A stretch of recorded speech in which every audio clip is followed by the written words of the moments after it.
Hello hi అండి, బాగున్నారా? ఈరోజు ఏంటో హడావిడి అనుకుంటున్నారా? గౌరీ పౌర్ణమేనండి. గౌరీ పౌర్ణమి రోజు మేము గౌరీ పూజ చేస్తామండి. మహిళలు అందరం చక్కగా పున్నమి చంద్రుడి వెన్నెల్లోని అయితే పూజ అయితే చెయ్యాలండి. ఇంట్లో చేసుకోకూడదు, ఎక్కువగా పున్నమి చంద్రుని వెన్నెల్లోనే చెయ్యాలి ఈ పూజ. అట్ల తద్దికి 3 రోజుల ముందు అయితే వస్తుందండి ఈ పూజ. చాలా చక్కగా అయితే ప్రతి ఒక్కరం కూడా ఉపవాసం ఉండి పట్టు సారీస్ అయితే అలంకారం చేసుకుని చక్కగా అయితే చేసుకుంటామండి. పూజ అయిన తర్వాతే భోజనం అయితే చేయాలండి కంపల్సరీ. చూసారు కదా, ప్రతి ఒక్కరం కూడా పళ్ళతో అయితే కనుక మేడపైకి అయితే వెళుతున్నాము.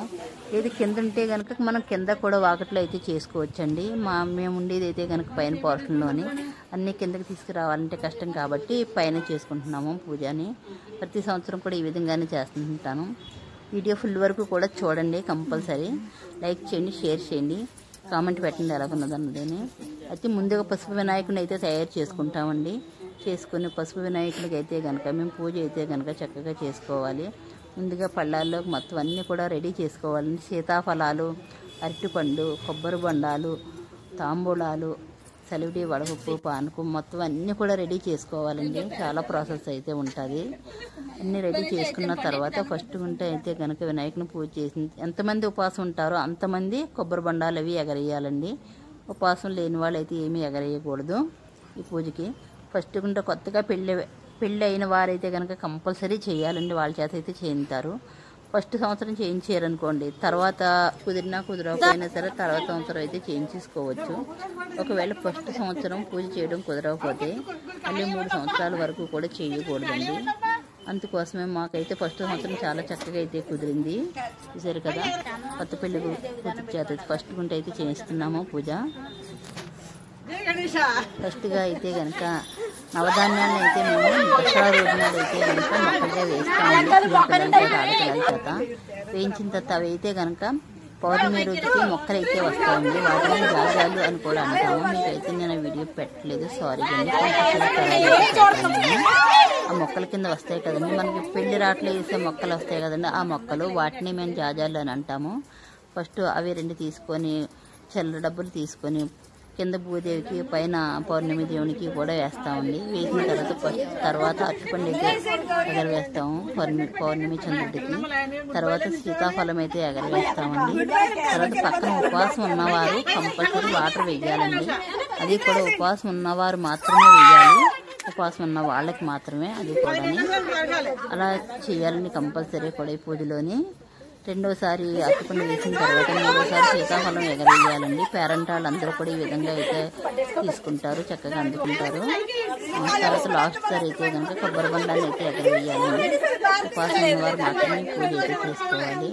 లేదంటే మామూలుగా ఇంట్లోని దీపారాధన అయితే చేసుకొని కొంచెం నైవేద్యం ఏదైనా వండి పెట్టేసుకోవచ్చు. చూసారు కదా, పేరెంటాళ్ళు అందరూ కూడా చాలా చక్కగా అయితే అందుకుంటున్నారు తాంబూలాన్ని. పేరెంటాళ్ళని అందరినీ కూడా పిలుచుకోవాలండి. పూజకి అన్నీ వచ్చుకున్న తర్వాత మనం ముందుగానే 5 ఆ టైం కల్లా పేరెంటాళ్ళని పిలుచుకొని వచ్చేయాలండి తాంబూలానికి రమ్మని. చూసారు కదా, లాస్ట్ బండం ఎగరవేసిన తర్వాత మళ్ళీ కొంచెం అక్షింతాలు అవి తీసుకొని కింద భూదేవికి కూడా వేసేసి అప్పుడు పూజ పూర్తయినట్టండి. తర్వాత మళ్ళీ వేరే ఒక అంతమంది కలిసికట్టుగా ఒక చోట చేసుకోవచ్చు.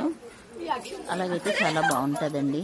చూస్తున్నారు కదా, పేరెంటాలు అందరూ కూడా చాలా సరదాగా చక్కగా అయితే తాంబూలాన్ని తీసుకుంటానికి, బొండాన్ని తీసుకుంటానికి అయితే ఉత్సాహంగా అయితే ఉంటారు. ప్రతి సంవత్సరం కూడా ఈ విధంగానే చేసుకుంటుంటామండి. అమ్మ ఆశీస్సులతో అందరం ఇలా చాలా చక్కగా కలిసికట్టుగా చేసుకుంటున్నామండి. చూసారు కదా వీడియో ఎలాగున్నదన్నదని మాకు కామెంట్ రూపంలో తెలియచేయండి.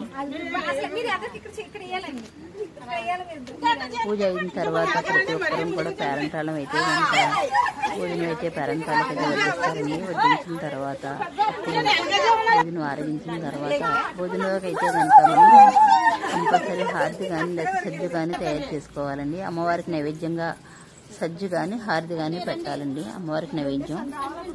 అందరూ కూడా స్వామి అమ్మకి తాంబూలాలు ఎగరవేసిన తర్వాత కొబ్బరి బొండం నైవేద్యాన్ని చూపించి ఎగరవేసిన తర్వాత ప్రతి ఒక్కరూ కూడా పెద్ద ముత్తైదుల చేత అయితే అక్షింతలు వేయించుకొని ఆశీర్వాదం అయితే తీసుకోవాలండి. మొత్తం పూర్తయిన తర్వాత చూసారు కదా, ప్రతి ఒక్కరూ కూడా మేమైతే ఆశీర్వాదం తీసుకున్నాము. పెద్ద ముత్తైదులు ప్రతి ఒక్కరు కూడా మాకైతే అక్షింతలు వేసారు.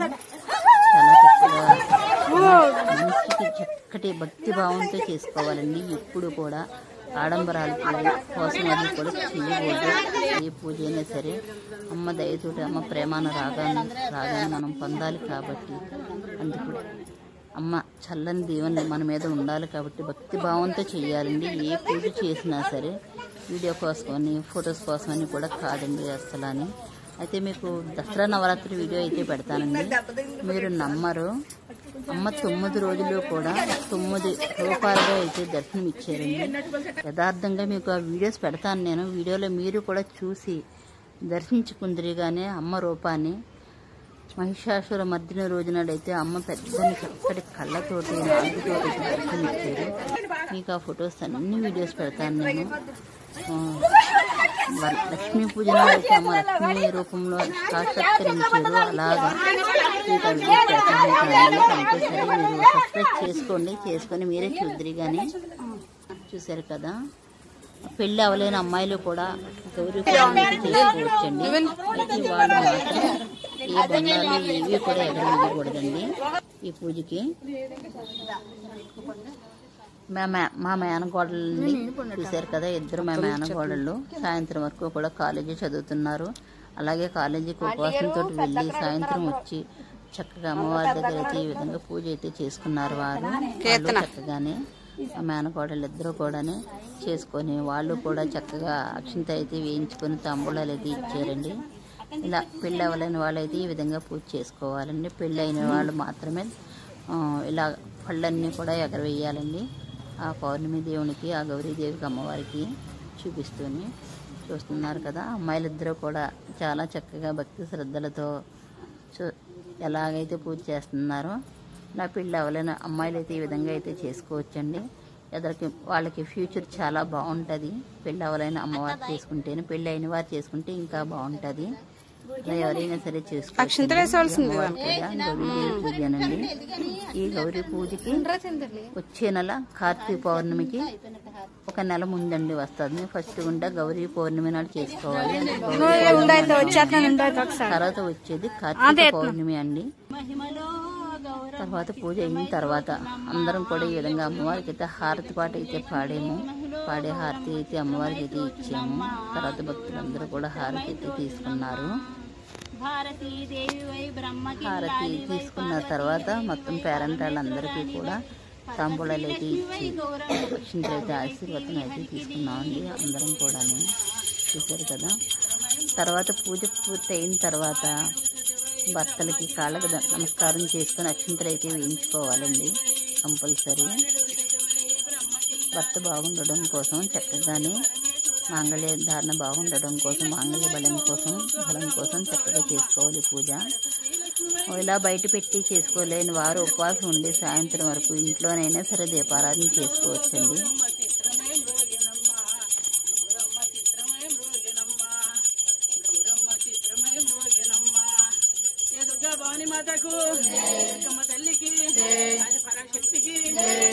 చూశారు కదా, ఈ విధంగా అయితే హారతి అయితే ఇవ్వాలండి. అంతేకాకుండా మీకు పౌర్ణమి నాడు పూజ వేరుగా ఉంటుంది. ఆ పూజ వీడియో అయితే పెడతాను నేను. చాలా చిన్న వీడియో, షార్ట్ రూపంలో అయితే పెడతాను. అయితే పౌర్ణమి పూజకి అయితే కనుక వేరే మనం లలిత పారాయణం అయితే చదువుకోవాలండి. ఆ పూజ వీడియో కూడా మీకు పెడుతుంటాను నేను. చూసారు కదా, పూజ పూర్తి అయిన తర్వాత లాస్ట్గా మనం మంత్రపుష్పం అయితే వేసుకోవాలి కదండి. అది మంత్రపుష్పం వేసుకొని తర్వాత కాసిన్ని నీళ్లు తీసుకొని మనం కింద వదిలేసుకోవాలి. ప్రదక్షిణ నమస్కారం చేసుకున్న తర్వాత పూజ పూర్తి అవుతుందండి. పూజ పూర్తి అయిన తర్వాత పెద్ద ముత్తైదుల చేత ఈ విధంగా ఆశీర్వాదం అయితే తీసుకోవాలండి. అక్షింతలు వేయించుకొని చాలా మంచిగా బాగుంటుంది. ఆ తర్వాత అందరూ కూడా పేరంటానికి అయితే చిన్న పెద్ద అంటూ తేడా ఉండదండి. ఎందుకంటే చాలామంది మేము చిన్నవాళ్ళము అక్షింతలు వేయకూడదా అని అంటారు. మనం పేరంటాళ్ళం కేకేస్తున్నామంటే పేరంటం అంటే అమ్మవారి లెక్కే వస్తుందండి. అమ్మవారి మహాలక్ష్మి మహాసరస్వతి. మనం తాంబూలం ఇచ్చేటప్పుడు చెప్తాం కదా, ఇచ్చుకున్నట్టునమ్మ వాయనం అంటే పుచ్చుకున్నట్టునమ్మ వాయనం. ఎవరు వచ్చింది అంటే లక్ష్మీదేవి అని చెప్తారు కదా, అదేవిధంగా అందరూ కూడా పేరంటాళ్ళందరూ కూడా అమ్మవారితో సమానం అండి. చాలా మందికి తెలియక చిన్నదాన్ని పెద్దదాన్ని అంటారు. తాంబూలం ఇచ్చుకొని పుచ్చుకునే సమయంలో అందరూ కూడా మహాలక్ష్మితో సమానం అండి. అది కొంతమందికి తెలియక అలా అంటుంటారు. ఈ విధంగా అందరికీ అయితే మేము తాంబూలాలు ఇచ్చి అందరి చేత అక్షింతలు వేయించుకున్నాము. తర్వాత చాలా చక్కగా అయితే మాకు పూజ అయితే చాలా సరదాగా సంతోషంగా హ్యాపీగా అయితే జరిగిందండి. కామెంట్ పెట్టండి మా వీడియో ఎలాగున్నదన్నది. Vishnu Gauri life style. ఇంకా మీకు చాలా వీడియోస్, పూజా వీడియోస్ అన్నీ కూడా పెడుతుంటాను. చాలా పూజా వీడియోస్ ప్రతిదీ కూడా పెడతాను నేను.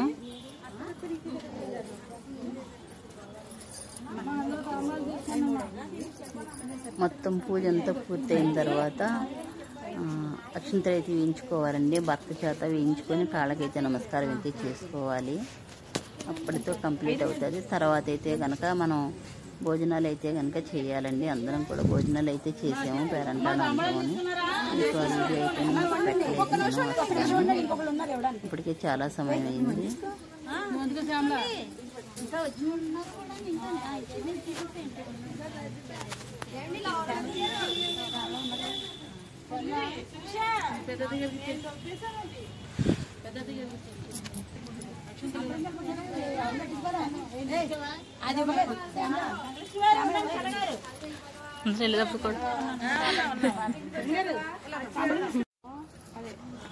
ఏం దీవించావు?